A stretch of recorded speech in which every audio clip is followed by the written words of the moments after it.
Here at Canada's Great Unknown, we thank everyone for their great stories that they have sent us so far, and we thank everyone who has hit that subscribe button as we encroach on 500 subscribers in under 3 weeks. We look forward to recording your stories as soon as possible. In this trilogy, we hear from some great people just like you that have encountered ghosts and spirits along their paths. We hope you enjoy our stories and hope you'll share yours with us.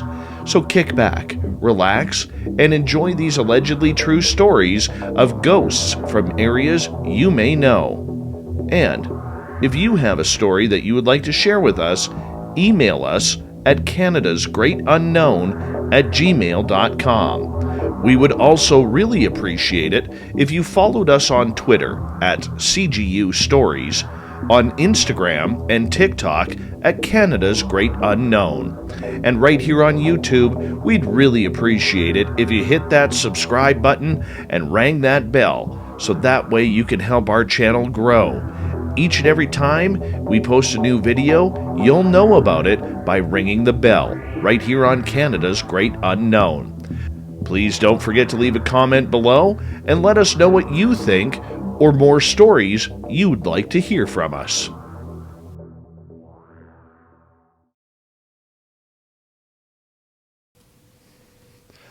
I live in northern Alberta, and I am 24 years old. And 9 months ago, I purchased a house that was up for repossession. The house was pretty beat up and in an area of town that was being cleaned up after years of neglect. So I didn't mind getting a little dirty and redoing this house to my liking and making it my own little castle. Before I officially moved in, I knew it was going to take some time for me to get a ton of work done. There were holes in the drywall all over the house. The kitchen needed to be redone. The bathrooms were disgusting, and I knew it was going to cost me about another $100,000 to get everything looking neat and tidy once again. My buddy Jared, who is helping me, is a journeyman carpenter, and considering we worked out a deal where he was going to live nearly rent-free in an area where even a bedroom can run up to $1,500 a month, he knew he was getting off cheap in helping me gut the entire house and make it livable. We started noticing odd things shortly after we started the remodeling. I had ripped up the carpet in the master bedroom, which would eventually be my room, and underneath there was a pentagram carved into the natural hardwood floor that had been covered up, and next to it looked to be a giant blood stain. This really grossed me out, wondering if there was any rituals that were happening in this house, as I'd never seen anything like this before. And coming from a religious family, the pentagram definitely had to go. As days went on, we found other little signs and trinkets that this house must have been a former place of worship for some kind of evildoing. Down in the basement, Jared had found small vials of what looked to be blood inside of them. There were scriptures written on burned paper pertaining to Satan himself. There were many statues of devilish goats found as well.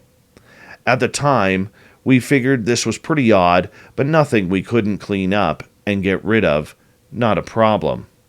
However, after a few weeks of repairs and getting the place to the point where we could actually stay in it, that's when weird things started to happen. I had just painted my walls and set up my bedroom suite when I called it the night. I had a horrible dream that night, a nightmare of me burning at the stake like a witch down in Salem. The next night, again, more bad dreams. But this time, I was being chased by dozens of shadow beings. I'd never had dreams like this before. This was very odd for me. I wrote it off to being nervous about sleeping in my new home for the first time. Jared, who had been finishing off the downstairs to his living quarters, had also complained about feeling like he wasn't alone in the basement. He told me how the night before, our first night in our house, he heard things moving around his couch and table. When he got up to check, his car keys, which were on the table, were now hanging on a nail that had been hammered into one of the 2x6 frame boards that was still not drywalled. The next morning, he had also noticed that his work boots were soaking wet, like someone had soaked them in the water. He looked for a water source, but there was nothing wet in the basement, and we hadn't built the bathroom or the shower down there yet. It was also in the middle of summer, where we didn't have much rain in weeks. We kind of shook it off, calling it weird, but it wasn't until Jared and I were at home. It was a Sunday, and we were watching the CFL Battle of Alberta between the Elks and Stamps. It was after the first quarter of the game. I had just got up to refill the empty beers as Jared sat on the couch. I came back, handed him his cold one, and I cracked mine open as well. I took a swig, then put my drink on the table. As Jared and I were talking about the game and what to work on next in the house, we heard this scratching noise right in front of us. We both looked at my table and watched my beer can hover up in the air about 6 inches, then go flying into the bottom of the TV. "What the hell was that, Garen?" Jared asked. "Oh my God. Jared, did you just see that?" "Hell yeah, I did," he replied. We both sat there, dumbfounded by what just happened. That's when we heard the creaky door of the bathroom all of a sudden squeak to the point of closing. We both got up to go check out what it was. The bathroom door was locked. From the light underneath the door, it looked like someone was walking around inside. I ran and grabbed a lockpick, and when we opened the door, all of Jared's things, his toothbrush, toothpaste, cologne, deodorant, they were all sitting on the floor. But there was a problem. There was no one inside. Both of us were a little freaked out at this point, but we returned to the couch to watch the remainder of the football game. Only problem now was we couldn't find the TV remote that I had left on the table. Nothing happened for weeks until my nightmares started again. I woke up after being chased again, but this time by a pack of wolves. I opened my eyes and I went to wipe my face, but for some reason I couldn't move. When my eyes and senses cleared, I saw the shadow of what looked to be a wolf with red eyes looking down from above me. Its front paws were pinned down on my shoulders. It was growling at me, and I started to panic. I could barely move my head. My body felt stuck. I tried to scream, but no noise was coming out of my mouth. I immediately started praying to God to help me. I hadn't been to church for years, but growing up in a Christian home, this seemed like the only solution I could think of in this emergency. As I gained more of my consciousness, this creepy dog from hell seemed to disappear and vanish. And then, out of nowhere, I could move again. At the same time, Jared had been woken up with his bed shaking. He ran upstairs to find me in the hallway to tell me what had happened. We both remained awake for the remainder of the night. I called my mom in the morning to tell her what happened. She immediately had her pastor come over to bless the house. That seemed to have worked for now, but I can honestly tell you, I sleep with the lights on now, just in case my house starts to act up again.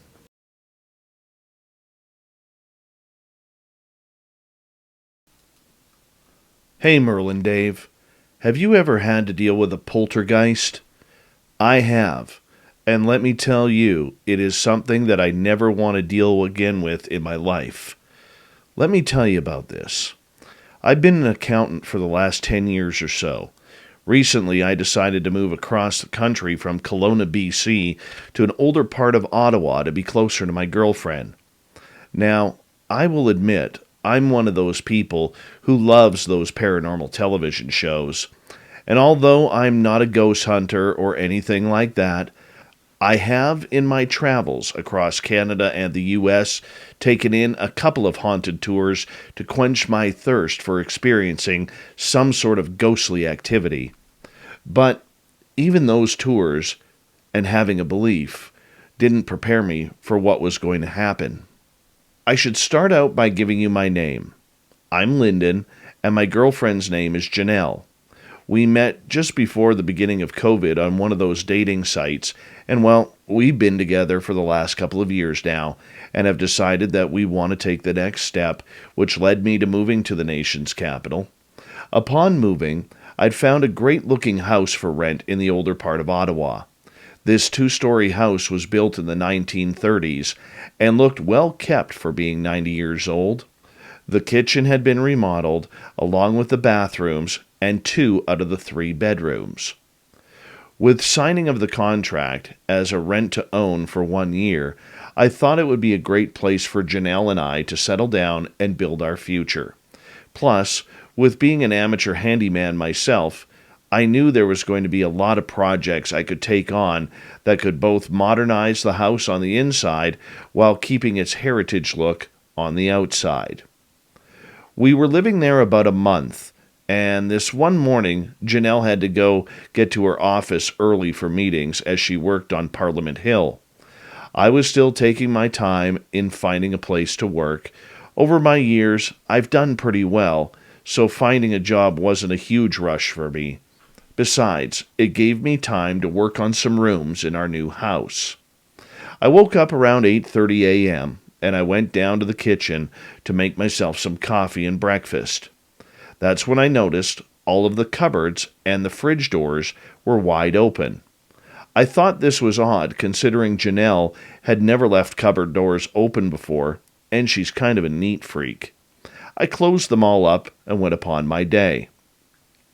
After I got dressed and got my tool belt on, I made my way down the hall to tear down some old drywall in the spare bedroom I was redoing.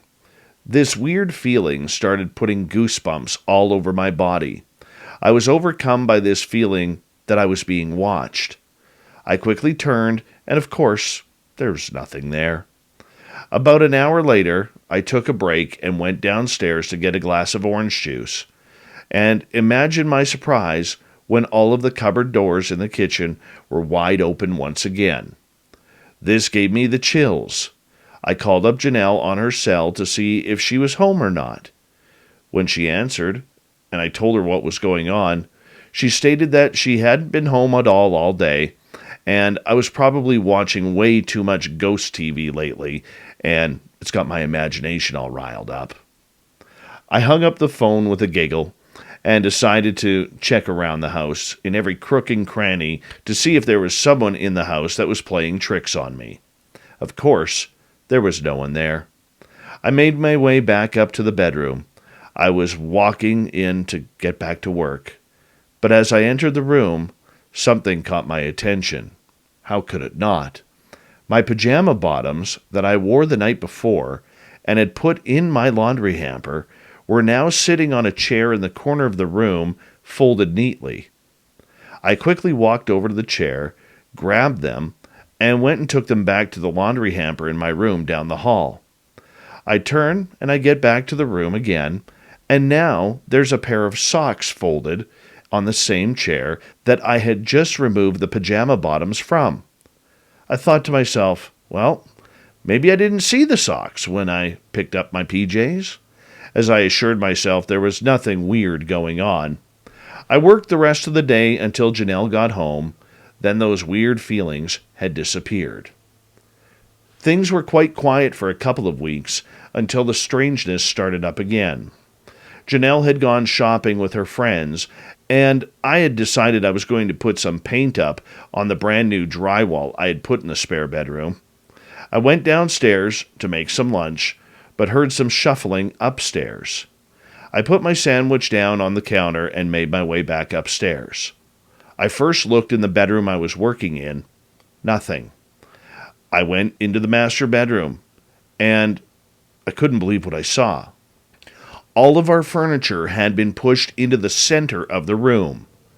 I stood there, jaw-dropped, as that ugly feeling came across me again, that I wasn't alone. I reached into my pocket to grab my phone and take a picture, but something hit my hand, sending my phone to the floor, cracking its screen. I left the phone right there. I ran downstairs. I was legitimately scared now.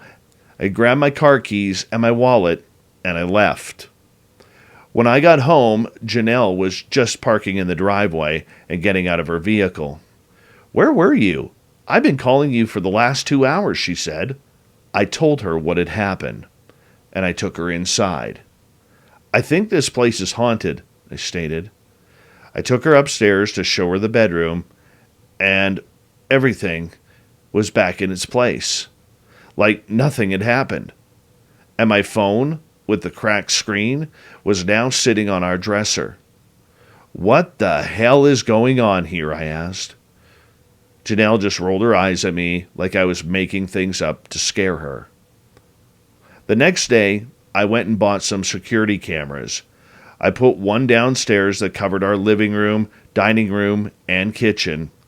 I put another upstairs in the hallway, which could see into a couple of the bedrooms, including the master. Another few weeks had passed, and nothing had happened. As the snow started to fall for winter, Janelle and I escaped for a getaway over Christmas to a resort to do some skiing in Quebec. I had my security cameras linked to my phone in case someone broke in or there was some movement in our house. We were sitting in our cabin after a day of skiing on Christmas Day, and we had just decided to exchange our gifts. It was about 7 o'clock at night when my phone buzzed. When I went to check it, I noticed that it was our home security app flashing. That went straight to my cameras. When I looked, I called Janelle over to look as well. All of the kitchen cupboards were open again. Then, as we were watching them close, all of them simultaneously closed and then opened again. We then saw what looked to be this shadow figure walking through the hall towards the stairs. Immediately, the upstairs camera went off, and we watched this shadow person walk into our room, and through the doorway, we could barely make it out, but we definitely saw our furniture in the room start to move. This shadow person then walked into the middle of the hallway. "What the hell is that?" Janelle stated. "I have no idea, honey," as we watched this thing, and then it stared up at the camera before vanishing right before our very eyes. We looked at each other and said, "We're moving." When we got back to Ottawa, we took our suitcases right to a hotel. We weren't going back until we had to. Within 2 weeks, we were out of that haunted place. Moving in the freezing cold of winter wasn't fun, but I tell you, it was sure a hell of a lot better than staying in that place for another night.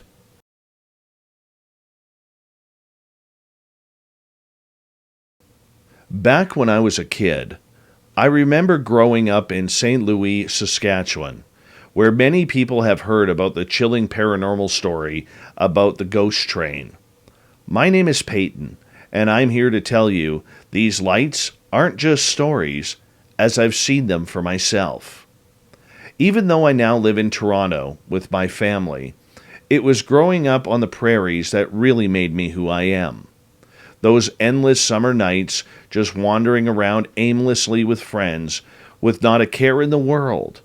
Even though our town was less than 500, we were still on the map for the lights, which always made a cool story to share with visitors to the area. My sighting of this phenomena happened back in 1998. I was 16 years old at the time, and my dad had given us kids the weekend off to enjoy, as we'd been working hard on the farm for the last few days. One thing about being a farm girl is the job is never done. But our dad was always someone who had the attitude that children were not slaves to the grind, and that as hard as we worked on the farm to help on out, Dad always let us run around on the weekends. Now, on this particular weekend, my cousins from Winnipeg were over, and I had told them about our local legend. They wanted to go and check it out, since, well, there really isn't much to do in a town of our size. But we made our own fun, and on this night, a stop at the train tracks would be our evening adventure. Now, to be up front, I had been to this spot only a couple of times, but had never witnessed or seen anything mysterious or paranormal. Although I believed in the legend from people and other family who had seen the lights, I hadn't had the opportunity to see them for myself. We arrived at the area where the lights are said to be seen, around 11 p.m. It was dark, clear, it was a moonless night, and my cousins Sean and Cassandra joined me and my boyfriend Cade. Cade pulled his truck up beside the abandoned track, which is kind of hidden and overgrown in the countryside just north of town.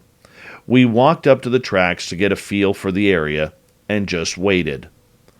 While we kept our eyes looking down the tracks, we also spent some time to stare up at the stars to count the satellites and the meteorites that streaked across the sky. It was about an hour later when I looked down the tracks and this little dot of light started to appear. I told my cousins and Cade to take a look as the light got brighter and it seemed to start approaching. It looked just like the light at the front of a train, except these tracks hadn't had a train on them for well over a century. The light started to twinkle and dim out, and then expand really bright, like the high beams of a vehicle. Cassandra noticed a little red light near the bottom of the white light that seemed to be moving forward. "Is this coming towards us?" Sean asked. Cade stated, "I don't know. Apparently, it always looks like it's getting closer, but it never seems to arrive." I put my hand down on the track to see if I could feel any vibration, but the steel metal was cold and without any feelings in it. My cousin Sean then asked, "Maybe we should walk towards it and see what happens." We all agreed. We started walking towards the light, but it always seemed to be the same distance away. We tried running at it. We walked at a good pace, and we did this for what felt like a couple of miles before we stopped, wondering if we should continue. I encouraged us to keep going. "Hey, we've come this far. Let's go a little further to see if it changes or not." Everyone agreed. We continued on for about another 200 feet or so before the light started getting weaker, then just disappeared. "Is it gone? Is it over?" Cassandra asked. "I have no idea," I stated. It was around 1 o'clock in the morning now, and even though my parents knew where we were, it was still getting late, and we decided it was time to head back. As we turned around, Cade stated, "I'll be damned. Look at that." He pointed to the track straight ahead of us. The lights, they were back, except now they were in front of us again. Sean was stunned. "How in the hell did that happen?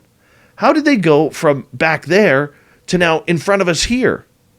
We were all baffled as we started running towards them again. As fast as we were running, again, we couldn't catch them. And since the lights were pointed at us, the ghost train wasn't getting any closer either. As we got within about 300 yards of where we parked, the lights just vanished again. Gone. We stopped and caught our breath and looked behind us again. There was nothing but darkness. A few minutes later, we got to the area where our truck was parked. We took one last look down the tracks, and amazingly, the lights were there again. We stood there and watched them for a little while longer before we left the area for the night. It was quite the experience to see these ghost lights. It was the one and only time I've ever seen them. I don't get home much anymore. My father is no longer with us, and my mom moved to Winnipeg to be closer to my sister and her side of the family. But it's something that I will never forget, a great childhood memory and ghost story from growing up on the prairies.